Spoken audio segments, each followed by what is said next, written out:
दोन ठिकाणी नावं असणं हे काय आपल्या राज्यापुरतं सीमित नाही, वेगवेगळ्या राज्यांच्यामध्ये सुद्धा होत असतं. नागरिक ज्यावेळेला स्थलांतर होतात त्याला मूळ त्या गावात असतात, तिथेही त्यांचं नाव असतं. स्थलांतर होण्याच्या ठिकाणी ते गेल्याच्या नंतर सुद्धा नाव असतं. वेगवेगळ्या योजना किंवा रेशन कार्ड करत असताना सुद्धा त्याची साऱ्याची आवश्यकता असते. पण त्यांना मतदानाचा अधिकार हा एकदाच असला पाहिजे.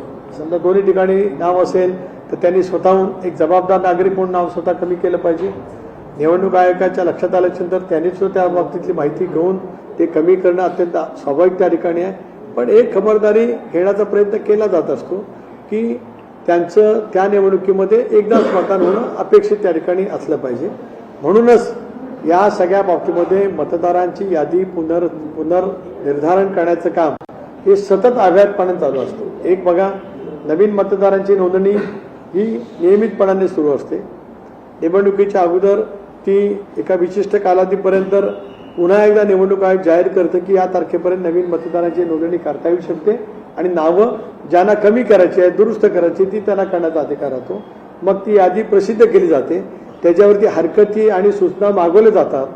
जर काय नावं दुबार असतील, नावं चुकीची असतील, नावं अस्तित्वात नसलेल्या व्यक्तीची असतील तर कोणालाही त्याच्यावरती आक्षेप घेण्याचा अधिकार आहे. आणि तो आक्षेप नोंदवल्यावर त्याची सुनावणी घेऊन ते योग्य असेल, तथ्य असेल तर ते नाव कमी सुद्धा केलं जातं. असे अनेक उदाहरणं आहेत.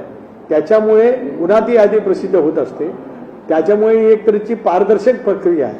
पण त्या बाबतीमध्ये सतर्क राहून वेगवेगळे राजकीय पक्ष, त्यांचे BLO, कार्यकर्ते योग्य पद्धतीने त्यावरती लक्ष ठेवून असतील. लोकशाही मराठी ऐका, पहा, जागरूक रहा.